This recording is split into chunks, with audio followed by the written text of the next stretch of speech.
নবাব মুর্শিদ কুলি খান বসে আছেন বিশালাকার ভবনের বারান্দায়। পাশে উজির নাজির, গোমস্তা, মন্ত্রী এবং সৈন্যদল সবাই তাকিয়ে আছে সামনে। নবাবের মাথা দিয়ে রীতিমতো ঘাম ঝরছে। ওনার এই মুহূর্তে মস্তিষ্কে অনেকগুলো চিন্তা খেলা করছে, কিন্তু মুহূর্তে পরিবর্তন ঘটছে সেগুলো। সামনে তখন আগা বাকের লড়ছে একজন ভীম দর্শন দুব্বা খাঁর সাথে। এই তল্লাটের সেরা যোদ্ধা সে, আর আগা বাকের সে নবাবের পোষ্যপুত্র, মুর্শিদাবাদের ভবিষ্যৎ নবাব। আর সে লড়ছে এই মরণপণ যুদ্ধে। দুব্বার শরীর তৈলাক্ত, হাতের মুঠোয় বালি মাখিয়ে সে ঝাঁপিয়ে পড়ল আগা বাকেরের উপর। আগা বাকের তখন সযত্নে এড়িয়ে গেল দুব্বাকে। দুব্বার চেয়ে সে ঢের ছোট এবং শুকনো শরীরের অধিকারী। দুব্বার চাল এড়িয়ে গিয়ে হাওয়ায় পাখে একটা লাথি চড়িয়ে দুব্বাকে চেপে ধরল বটে, কিন্তু পারল না। দুব্বা তাকে এক ঘায়ে সরিয়ে দিয়ে আবারও মুখোমুখি হল। এই নিয়ে 4 বার পরাস্ত হল আগা বাকের। মুর্শিদ কুলি খান বসে দেখছেন বটে, কিন্তু চাইছেন নিজের পোষ্যপুত্রই জিতুক। তাকে নিজের সন্তানের মতো করেই বড় করে তুলেছেন। শরীরে, মেধায়, মননে সে অতুলনীয়। আর তাই নবাব হওয়ার দৌড়ে সে এগিয়ে আছে মুর্শিদ কুলি খানের মেয়ের জামাই সরফরাজ খানের চেয়েও অনেক বেশি। নবাবও চান একজন চৌকস লোক সিংহাসনে আরোহণ করুক। তাই এই যুদ্ধের আয়োজন। ঢাকা থেকে নবাবী মুর্শিদাবাদে এসেছেন বেশি দিন হয়নি। এর মাঝেই প্রাসাদে ষড়যন্ত্রের গন্ধ পেয়েছেন নবাব। তাই দ্রুত নিজের ক্ষমতা বাকেরের হাতে হস্তান্তর করতে চান তিনি। এই মুহূর্তে তিনি ঘামছেন। এই যুদ্ধে আগা বাকের হেরে গেলে বাকেরের নবাব হওয়ার পথ অনেকটাই রুদ্ধ হয়ে যাবে। তাই তিনি চাইছেন বাকের জিতুক। কিন্তু এই ষণ্ডা দুব্বার সাথে এর আগে কেউ পেরে ওঠেনি কুস্তির লড়াই। দুব্বার দিকে তাকিয়ে আগা বাকের পিতা মুর্শিদ কুলি খানের মতো তার মুখের দাড়িগুলো অত বড় নয়, ছোট রাখতেই ভালোবাসে সে। কিন্তু দুব্বার দাড়িগুলো বেশ বড়, নিজের শরীরের মতোই বড়। বিশেষ কায়দায় দুব্বা সেগুলোকে পেঁচিয়ে বেঁধে রেখেছে মুখের সাথে। কিন্তু এখন শরীরের শক্তির চেয়ে বুদ্ধিতে জিততে হবে বাকেরকে। সে দৌড়ে গিয়ে বাকেরের উপর চড়াও হল। মুখ বরাবর এক ঘুষিতে উল্টে গিয়ে পড়ল দুব্বা। বাকের দেরি করল না, চট করেই দুব্বার মুখের দাড়ির গোছাটা টেনে খুলে ফেলল। একটা ছোট্ট গিট দিয়ে বাঁধা ছিল ওগুলো, অনেকটা মেয়েদের চুলের বেনির মতো। গিট খুলতেই সেগুলো মুট করে টেনে হেসড়ে ধরে টান দিল বাকের। যন্ত্রণায় দাঁত মুখ খিঁচে ধরল দুব্বার। কিন্তু ততক্ষণে অনেক দেরি হয়ে গেছে। ভবিষ্যতের চৌকস নবাব দুব্বাকে ধরে প্রায় আছড়ে ফেলল। হাতের মুঠোয় ততক্ষণে অনেকগুলো কালো লম্বা দাড়ি উঠে এসেছে। আর দুব্বা ধরাশায়ী, কলরব উঠল চারদিকে। ভীষণ করতালি দিতে লাগলো সবাই। আশেপাশে জড়ো হওয়া গণ্যমান্য ব্যক্তিরা সবাই করতালি দিয়ে ভবিষ্যৎ নবাবকে স্বাগত জানাল। মুর্শিদ কুলি খান দ্রুত স্থান ত্যাগ করলেন। নবাব কাঁদছেন, কিন্তু নবাবের কাঁদতে নেই। চোখের জল লুকোতে তিনি পুত্রকে ভালোবাসাও দেখালেন। তার ভালোবাসা থাকে বুকের খাঁচায় পাখির মতো বন্দী। তিনি আড়ালেই ভালোবাসেন। ভালোবাসার প্রকাশে তিনি সবসময় কৃপণ। খানি বেগম সবে বিছানায় শুয়েছেন। সারা সন্ধ্যা নবাবের সামনে নাচতে হয়েছে। নবাব আকণ্ঠ মদ্যপান করে নাচ দেখেছেন। সঙ্গীতজ্ঞের তানপুরার তার ছিঁড়ে না যাওয়া পর্যন্ত তিনি জেগে নাচ দেখেছেন। এরপর উঠে চলে গেলে সভা ভেঙেছে।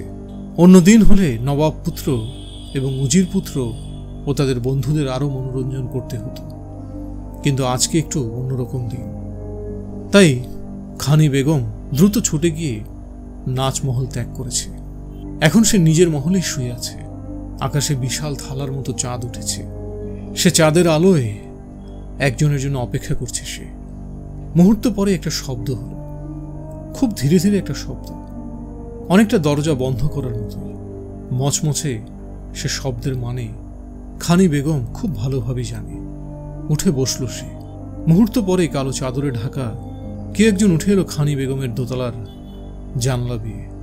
নিঃশব্দে ঘরে প্রবেশ করেই জানালাটা বন্ধ করে দিল সে আর কেউ নয়, চাঁদের আলো না থাকলেও খানি বেগম খুব ভালোভাবে চেনে একে। তিনি আগাবাকের নবাবের পোষ্যপুত্র, ভবিষ্যৎ নবাব, কিন্তু তিনি খানি বেগমের রূপে মজেছেন। রাতে খানি বেগমের সাথে গল্প করে কাটাতেই তিনি বেশি ভালোবাসেন। চাইলেই তিনি খানি বেগমকে নিজের দাসী হিসেবে রাখতে পারেন, কিন্তু তিনি খানি বেগমের দিকে হাত বাড়ানোর ইচ্ছেই প্রকাশ করেননি। এমনকি অলিখিত একটা নির্দেশও জারি আছে, শুধুমাত্র নবাব ছাড়া আর কেউ খানি বেগমের শয্যাসঙ্গী হতে পারবে না।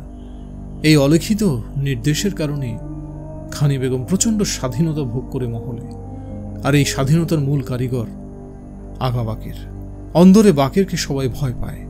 অবশ্য এই ভয়ের উৎপত্তি ভালোবাসা থেকেই। শুনেছি আপনি মল্লযুদ্ধে বীর পালোয়ানকে ধরাশায়ী করেছেন এক হাতে। জানতে চাইল খানি বেগম। ভুল শুনেছ খানি, আমি শুধু বুদ্ধি খাটিয়েছি কেবল। বুদ্ধি থাকলে যে কেউ তার সাথে জিততে পারে। খানি বেগমকে শুধরে দিলেন ভবিষ্যৎ নবাব। আমি জানি আপনি বুদ্ধি ধারণ করেন এবং কাজে লাগাতে পারেন বলেই আগাম নবাব হিসেবে ঘোষিত হতে চলেছেন। হয়তো সামনেই আপনার অভিষেক। এই দাসীর কাছ থেকে অভিবাদন গ্রহণ করুন হে বীর। মাথা নিচু করে ডান হাতে কুর্নিশ করে বলল খানি বেগম। ছি, তুমি কি প্রেমিক পুরুষকে এভাবে দূরে ঠেলিয়ে রাখবে আজীবন? বোঝো না যে আমি তোমাকে ভালোবাসি প্রিয়তমা? অভিমানে কণ্ঠে বললেন বাকের। আমি জানি আপনি আমাকে ভালোবাসেন, কিন্তু নবাবদের একজনের প্রতি বিশেষ ভালোবাসা উচিত নয়। এজন্যই প্রতিজন নবাবের অন্তত 10 জন পত্নী আছেন, আপনারও থাকবে। তাই আমি চাই আপনি আমাকে ভুলে যান, বলে কান্না লুকোনোর চেষ্টা করল খানি বেগম। খানির চোখের মাস্কারা ততক্ষণে গলতে শুরু করেছে চোখের জলে।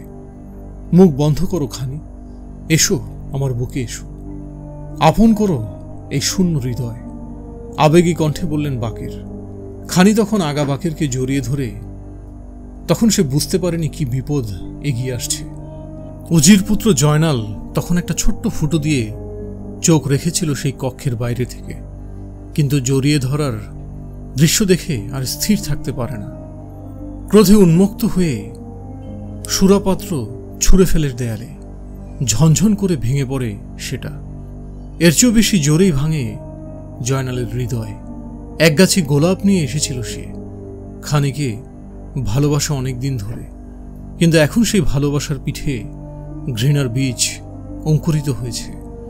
দ্রুত বিলাসমহল ত্যাগ করে সে ঘোড়া ছুটিয়ে চলে যায় কোথায় যেন। আরেকটা বিষ বৃক্ষ বড় হতে থাকে। সময় নিজেও জানে না এই বিষ বৃক্ষের ডাল কত দূর ছড়াবে। মদের আসরে ফুঁসতে থাকে জয়নাল। কেউ মদ খাচ্ছে না, জয়নালও খাচ্ছে না। খানি বেগমকে ওভাবে দেখার পর থেকে ওর মাথার ভেতর ঝড় বয়ে চলেছে। ছোটবেলা থেকে খানি বেগমকে দেখেছে সে। এত কাছ থেকে দেখতে দেখতে একসময় দাসী থেকেও বেশি কিছু মনে করতে থাকে সে। কিন্তু আজকে যা দেখল তাতে যেন আকাশ ভেঙে পড়ল জয়নালের মাথায়। বাকেরের মতো একজন যুবকের বুকে যেভাবে খানি মুখ লুকিয়েছিল, তাতেই যেন বুকের ভেতর ভূমিকম্প হয়ে গেছে জয়নালের। জয়নালের ওরকম অবস্থা দেখে বন্ধু নীতিশ বলল, বন্ধু, তুমি একজন সামান্য নর্তকীর জন্য এভাবে ভেঙে পড়ছো কেন? তোমার তো সঙ্গিনীর অভাব নেই। তোমার মতো একজন ক্ষমতাবান মানুষের সাথে রাত কাটানোর জন্যে সুন্দরীদের মনে ঝড় তৈরি হয়, আর তুমি কিনা একটা সামান্য নর্তকীর সাথে প্রেম করার চেষ্টায় আছো। শুনে ক্রোধে উন্মুক্ত হয়ে আঘাত করতে উদ্ধত হয়েও থেমে গেল জয়নাল। বুকের কাছটায় জামার গলা চেপে ধরে ছিঁড়ে দিল সে। এরপর গটগট করে চলে গেল কোথায় যেন। খানি বেগম নাচছে, জয়নাল তার বন্ধু বান্ধব সহ এই মুহূর্তে নাচ দেখছে। সবাই মাতাল, শুধু জয়নাল ছাড়া। আজ একটা কিছু হবে, হয় ইস্পার নয় উস্পার। খানি নেচে চলেছে। বেহালা বাদক ওস্তাদ ইমতিয়াজ শেখ একটা সুর ধরে, দাদরা তাল, ধাধিনা নাতিনা, ধাধিনা নাতিনা। মোহনীয় ভঙ্গিতে নেচে চলে খানি। সাথে আরো 6 জন সঙ্গিনী। উদ্দেশ্য উজির পুত্রকে খুশি করা। মোহনীয় সেই নাচের সঙ্গে হঠাৎ মখমলের বিছানা থেকে উঠে পড়ল জয়নাল। উঠে খানি বেগমের সাথে নাচতে শুরু করল। আর আগে কখনো এমনটি ঘটেনি। কখনই কোনো সভাসদ নিজে নেচে সবাই হাসির পাত্র হয়নি। তাই খানিকটা থতমত খেয়ে নাচ বন্ধ করতেই বাদ্যযন্ত্র বন্ধ হয়ে গেল। বন্ধ হয়ে গেল সিলিং থেকে ঝোলানো বিশালাকার পাখনার বাতাস দেওয়া। যেন এক টুঙ্কারে ছিঁড়ে গেল সুরের সুতো। কিরে, তোরা থামলি কেন? বাজা! চিৎকার করে আদেশ দিল জয়নাল। বাকি বন্ধুরা সবাই মাতাল। ওরা ভেবেছে জয়নালও হয়তো, কিন্তু জয়নাল এক ফোঁটাও মদ খেলনি। সে খানি বেগমকে এক হাত ধরে আবার নকল নাচের ভাব করতে শুরু করে। তবলচি কি তালে বাজাবে ঠহর করতে না পেরে এক দৌড়ে পালালো সভা ছেড়ে। দেখা দেখি নাচনিওয়ালি সঙ্গীরাও পালালো। বাদ্যযন্ত্রীরাও যখন ঘর থেকে বেরিয়ে যে যেদিক পারছে পালাচ্ছে, তখন নিজের হাত ধরে টানছে খানি বেগম। আজকে সাদা চুড়িদারের সাথে সুন্দর ইরানি পোশাক পরেছিল সে। মুখে পান মাখানো লালভাবে হয়েছিল অপ্সরার মতো সুন্দরী। কিন্তু এখন কি করবে সে? কে বাঁচাবে? বন্ধু, তুমি আজকে আমাদের স্বর্গসুখ দাও। সুন্দরীকে নিয়ে রতিসুখ দাও বন্ধু, চেঁচিয়ে উঠল এক মাতাল। হ্যাঁ বন্ধু, এত অপেক্ষা কিসে? তুমি তো এই নর্তকীর উত্তম সঙ্গী। এর জন্মের কপাল তোমার শয্যা সঙ্গী হবে। হ্যাঁ দোস্ত, হয়ে যাক। অতি উৎসাহী এক মাতাল বন্ধু এই বেতালেই তাল দিল। জয়নালের বন্ধুরা মাতাল অবস্থাতেই জয়নালকে যেন উস্কে দিচ্ছে। আর সেই উস্কানিতে ঘি ঢেলে জয়নাল একটানে ছিঁড়ে ফেলল খানি বেগমের মসলিনের ওড়না। মান্তাসার সাথে আটকানো ছিল ওটা। সেই সোনার মান্তাসাটাও নিমিষে ছিঁড়ে গিয়ে কোথায় যেন পড়ল। জয়নালের এক বন্ধু নিজের গলা থেকে খুলে একটা মতির মালা ছিঁড়ে দিল খানি বেগমের দিকে। কিন্তু এত কিছু দেখার সময় কই, এখন তো পালাতে হবে। ততক্ষণে খানি বেগমের শরীর খামচে ধরেছে জয়নাল। আজকে যেভাবেই হোক সে খানিকে কাছে পাবে। এতদিনের অধরা প্রেম আর ভেতরে জিঘাংসা তৈরি করেছে, আজকে সে খানিকে পেয়েই ছাড়বে। ঠিক এই সময় কোথা থেকে যেন উদয় হলো আগাবাকের। এক লাথি দিয়ে আছড়ে ফেলল জয়নালকে।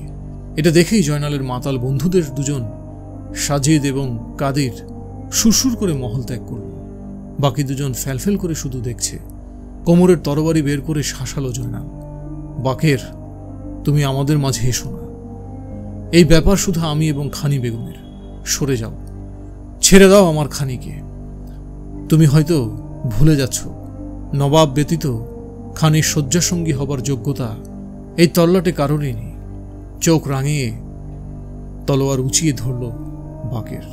বাজে বকো না, নবাবের সে শক্তি কই, বুড়ো একটা, বলেই হেসে উঠল জয়নাল। খামোশ, তুমি মুর্শিদাবাদের নবাবের বিরুদ্ধসূচক বাক্য বলছো জয়নাল। তোমার এই অপরাধের শাস্তি তুমি নিশ্চয়ই জানো, হুমকি দিল বাকের। ওর প্রচণ্ড রাগ উঠেছে। এই ক্রোধ কোনোভাবে খানি দেখে ফেললে ভয় পাবে, এজন্য লুকিয়ে রাখলো যতটুকু পারে। আগে তোমাকে শাস্তি দিয়ে নি, এরপর দেখা যাবে, বলেই আক্রমণ করলো জয়নাল। আগা বাকের এর জন্য প্রস্তুত ছিল। চট করে তরবারি বের করে ঠেকালো সে। ঝনঝন ঝন শব্দে এলাকা প্রকম্পিত। ততক্ষণে আশপাশ ফাঁকা হয়ে গেছে। 2-4 জন সৈন্য পাহারা দিচ্ছিল। তারা ছাড়া তল্লাট পুরো ফাঁকা। ফাঁকা ময়দানেই যুদ্ধ করতে শুরু করলো 2 বীর যোদ্ধা, আগা বাকের বনাম জয়নাল। কেউ কারো চেয়ে কম নয়, যেন শিয়ানে শিয়ানে লড়াই। দুজন ততক্ষণে নাচঘরের দেয়াল থেকে আরো 2টো তরবারি খুলে নিয়ে 2 হাতেই যুদ্ধে লিপ্ত। একজন ডানে কোপ দিলে আরেকজন বামে ঠেকায়। পায়ের নিচে কোপ দিলে লাফিয়ে 2 হাত দূরে গিয়ে আবার আক্রমণ করে আরেকজন। এভাবে চলতে চলতে হঠাৎ করেই যুদ্ধ শেষ হয়ে যায়। পরাস্ত হয় জয়নাল।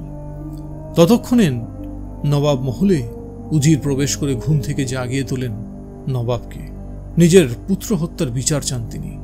পুত্রের বন্ধু সাজিদ এবং কাদের জানিয়েছে খানিক আগেই জয়নালকে হত্যা করেছে আগা বাকের। শুনে ক্ষিপ্ত হলেন নবাব। সাথে সাথে সৈন্যরা ছুটল বাকেরকে বন্দী করতে। আব্বা হুজুর, আমি জয়নালকে হত্যা করিনি, বিশ্বাস করুন। কথাটা বাকের যখন বলছে ততক্ষণে তার শরীর অর্ধালঙ্গ, হাতে মাত্র একটা ছোট্ট ছুরি, আর সামনে বিশালাকার এক বাঘ। বাঘের খাঁচায় বাকেরকে ফেলে দেওয়া হয়েছে। কোন রকম বাক্য বিনিময় না করেই বিনা দোষে মানুষ হত্যার শাস্তি হল মৃত্যুদণ্ড। নবাব এই ব্যাপারে বড়ই কঠোর। তিনি নিজের কন্যা আজিমুন্নেসার ব্যাপারেও একই পথ অবলম্বন করেছেন। এক কঠিন রোগে প্রতিদিন একটি জ্যান্ত শিশুকে হত্যা করে তার কলিজা দিয়ে বানানো দাওয়াই খেতে হয়েছিল নবাব কন্যাকে। কদিন বাদেই তিনি সুস্থ হয়ে ওঠেন। নবাব নিশ্চিন্ত হন, কিন্তু আজিমুন্নেসা কলিজা খাওয়ার নেশায় পড়েন। নেশায় পাগল হয়ে সৈন্য দিয়ে ধরিয়ে আনতেন বেওয়ারিশ শিশু, এরপর হত্যা করে কলিজা খেতে শুরু করেন। নবাব সেটা জানতে পেরে নিজের কন্যাকে জ্যান্ত কবর দেওয়ার শাস্তি দেয়। নিজের কন্যা বলে একজন মানুষ খেকোকে তিনি করুণা করেননি, আজকেও তিনি করুণা করবেন না। এর মাঝেই উজির পুত্রকে খুঁজে পাওয়া যায়নি কোথাও। তিনি প্রায় নিশ্চিত আগা বাকের তাকে হত্যা করে লাশ নদীতে ফেলে দিয়েছে অথবা পুঁতে ফেলেছে। তাই শাস্তি হল বাঘের খাঁচায় বাঘের খাবার হওয়া। তিনি করুণ চোখ নিজের পোষ্য ভালোবাসার দিকে তাকালেন। নবাবের কঠোরতার ভেতর একটু কেঁপে উঠল পিতার মন, কিন্তু তিনি ভেঙে পড়লেন না। চিৎকার করে বলে উঠলেন, তুমি যদি বাঘটাকে হত্যা করতে পারো তবে তুমি জীবন ভিক্ষা পাবে। এই কথা বলা শেষ হওয়ার আগেই বাঘটা গর্জন করে উঠল। এই গর্জন শুনে বাকের বুকের ভেতরটা শুকিয়ে গেল নিমিষে। মনে হলো অনেকক্ষণ কিছু খায়নি সে। শক্তিহীন নয়, তবু আজকে জিততেই হবে। হাতের চাকুটার দিকে তাকালো বাকের। ভোতা একটা চাকু, কিন্তু এই চাকুটা দিয়েই ওকে যুদ্ধ করতে হবে। এজন্য এক প্রহসন। খাঁচার চারপাশে তখন মানুষের করতালি শোনা যাচ্ছে। দলে দলে সাধারণ প্রজা দেখতে এসেছে বাকের মৃত্যু। সচরাচর এমন শাস্তি দেখা যায় না, এজন্য হুমড়ি খেয়ে পড়েছে লোকেরা। সৈন্যরা তাদের ঠেকাতে ব্যস্ত। খেলাটা হচ্ছে নবাব মহলের সামনের উঠোনে। লাল দালানের সামনে বিশালাকার কালো খাঁচা, তাতে দুটো প্রাণী, একটা মানুষ একটা বাঘ। ঝাঁপিয়ে পড়ল বাঘের। এই প্রথম সে কাউকে আক্রমণ করল। জীবনেও কাউকে প্রথম আক্রমণ করেনি সে, আজকেই প্রথম। হাতের ছুরিটা দিয়ে বাঘটার বাম চোখ বরাবর সই করে হাত চালালো সে। বাঘ কিছু বুঝে ওঠার আগেই ওটার একটা চোখে আমূল বসে গেল ছুরিটা। কিন্তু বাঘ বলেই হয়তো হাতের থাবায় বাঘেরকে এক ঝাটকায় আছড়ে ফেলল। বাইরে তখন সে কি তুমুল হাততালি। কেন হাততালি দিচ্ছে গুটি কয় লোক ছাড়া কেউ জানে না। বাকেরের জন্য এটা জীবন মরণ খেলা হলেও সাধারণ চাষা ভূষাতের জন্য এটা একটা স্রেফ খেলা। খেলায় হার বা জিত মানেই তো আনন্দ। ওরা আনন্দ করতে থাকে। এর মাঝে খানিকটা গুঙিয়ে ওঠে বাঘটা, এরপর আক্রমণ শুরু করে। যেন পাগল হয়ে গেছে ওটা। বাকেরের বুকে একটা আঁচড় দেয়। খালি গায়ে বাকেরের বুকের উপর একটা থাবা ভেসে ওঠে। খানিক পরে ফিনকি দিয়ে রক্ত ছোটে। সেও থেমে যায় না। বাঘের আরেকটা চোখ সই করে লাফিয়ে ঢুকিয়ে দেয় ভোতা ছুরিটা। অব্যর্থ বাঘের। বাঘটা পুরো অন্ধ হয়ে যেতেই ভূমিকম্প শুরু হলো খাঁচার ভেতর। বাইরের লোকজন তখন সে কি উল্লাস, যেন ফেটে পড়ছে চিলা চিৎকার। বাঘের দেরি করল না। অন্ধ বাঘের কাঁধের উপর চড়ে বসে ভোতা ছুরিটা দিয়েই বাঘের গলায় একটা পোঁচ দিয়ে নেমে গেল সে। এরপর খাঁচার এক কোণে চুপ করে দাঁড়িয়ে পড়ল। বাঘটা এরও প্রায় মিনিট 10 চিৎকার করে গোঙাতে গোঙাতে মৃত্যুবরণ করল। আর খাঁচার ভেতর থেকে বের হয়ে আনা হলো বাঘেরকে। হাতের ইশারা করতেই জনতার উল্লাস থেমে গেল। পিন পতন নীরবতা চারদিকে, যেন কেউ কোথাও নেই। নবাব গম্ভীর মুখে বললেন, তুমি নির্দোষ প্রমাণিত হল। ধন্যবাদ আব্বা হুজুর, কিন্তু আমি আগেই বলেছিলাম আমি নির্দোষ। আপনি আমাকে অবিশ্বাস করেছেন। ক্রোধ না চেপেই গর্জন করে উঠলেন বাকের। বাকের এই প্রথম বাবার মুখের উপর এমন গর্জন করেছেন। অবশ্য তাকে এখন শোভা পায় এমন গর্জন করা। বিশাল একটা বাঘকে সে মাত্র ঘায়েল করে এসেছে। এমন কিছু যে করে সে এমন গর্জন করতেই পারে। কারণ একজন সন্তানহারা পিতা আমার কাছে সন্তান হত্যার বিচার চেয়েছেন। উত্তর দিলেন নবাব। আপনি আমার কাছে প্রমাণ চাইতে পারতেন আব্বা হুজুর, আমি প্রমাণ দিতে পারতাম যে আমি কাউকে হত্যা করিনি, একজন বিদ্রোহকারীকে শাস্তি দিয়েছি মাত্র। আর সে কেউ নয়, আপনার কোতোয়াল জয়নাল। উত্তরের প্রসঙ্গে উত্তর দিলেন বাকের। কে বিদ্রোহ করেছে? কোতোয়াল জয়নাল? তার এত বড় সাহস! চিৎকার করে উঠলেন নবাব। রক্তচক্ষু মেলে তাকালেন উজিরের দিকে। উজির তখন জানালেন জয়নালের সেই দুই বন্ধুর কথা। কোথায় ওরা? সাজিদ এবং কাদিরকে মিথ্যে বলার অভিযোগে গ্রেফতার করো, নির্দেশ দিল নবাব। ততক্ষণে সাজিদ পালিয়েছে দক্ষিণবঙ্গে। চট্টলার পথে ঘোড়া ছুটিয়ে চলছে জয়নাল, সাথে হাত পা বাঁধা খানি বেগম আছে। নিজের মৃত্যুর মিথ্যে ঘোষণা দিয়ে বাকেরকে হত্যা করার চক্রান্ত সেই করেছিল। অনেকটাই সফল সে, যদিও জানে না নিজের পিতা উজির জাহানদার খানি এখন তাকে ধরার জন্য রওনা দিয়েছে। সেই বহরের নেতৃত্ব স্বয়ং আগা বাকের। আব্বা, তুমি অস্ত্র ফেলে দাও, নইলে আমি এই মেয়েটাকে এখনই গলা চিরে হত্যা করব। চিৎকার করে হুঁশিয়ারি দিল জয়নাল। ধরা পড়ে গেছে সে। এই মুহূর্তে অন্তত 50 জন সৈন্য তার দিকে তীর ধনুক তাক করে আছে। ইশারা পেলেই তাকে ছিঁড়ে টুকরো করে ফেলবে ওরা। জাহানদার খান নিজের সন্তানের এমন ধৃষ্টতা মেনে নিতে পারলেন না। বলে উঠলেন, কুলাঙ্গার, তুই এখনই নর্তকীকে ফিরিয়ে দিয়ে আত্মসমর্পণ কর, নইলে কপালে খুব খারাপ মৃত্যু লেখা আছে। আমি জানি আপনি আমার উপর ক্ষিপ্ত, কিন্তু আমার কিছু করার নেই। আমি খানি বেগমকে ভালোবাসি, আমি তাকে নিকাহ করব। আমি তাকে না পেলে কেউই তাকে কখনোই পাবে না। তরবারির চাপে খানি বেগমের গলায় লাল দাগ পড়েছে। ততক্ষণে আগা বাকের নিজের ভালোবাসা খানি বেগমের চোখের দিকে তাকাতেই পারছে না। জয়নালকে জীবিত ছেড়ে দিয়ে সে সবচেয়ে বড় ভুলটা করেছে। আজকে নইলে এত বড় বিপদে পড়ত না। আফসোস হচ্ছে ওর। আব্বা, আপনি আমার ঘোড়াটাকে ছেড়ে দিন, দ্রুত ছাড়ো। সন্ধ্যা হবার আগেই আমি এই এলাকা ত্যাগ করব। তুমি এই এলাকা ছেড়ে কোথাও যাচ্ছ না। তুমি প্রথমত নবাবের বিরুদ্ধাচারণ করেছ, নবাব পুত্রকে হত্যা করতে চেয়েছ, এখন প্রধান বাইজিকে হত্যা করতে উদ্যত। তোমার শাস্তি শিরোধার্য। এখনই বাইজিকে ছেড়ে দিয়ে আত্মসমর্পণ করো, নইলে আমি নিজেই তীর চালাতে বাধ্য হব।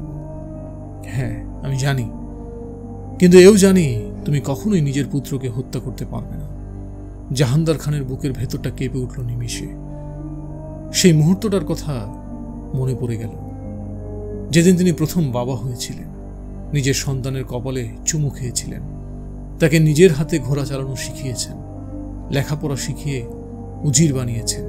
আর সেই পুত্র এই বিশ্বাসঘাতকতা করবে? ভাবতে ভাবতে কর্তব্যের হাত টেনে বের করলো ধারালো তরবারিটা। সেটা সামনে তাক করে চিৎকার করে বলল, আক্রমণ। সাথে সাথে 50 জন তীরন্দাজের ধনু থেকে 50টা তীর বেরিয়ে গিয়ে টুকরো টুকরো করে দিল জয়নালের শরীর।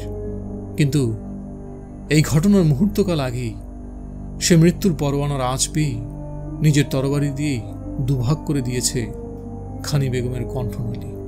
তীরের আঘাতে জয়নালের মাংসপিণ্ড সম শরীর একপাশে পড়তেই খানি বেগম নিজের গলা ধরে মাটিতে লুটিয়ে পড়লেন। ঘোড়া থেকে নেমে খানির কাছে আসার আগেই মৃত্যুবরণ করলেন নির্দোষ খানি বেগম।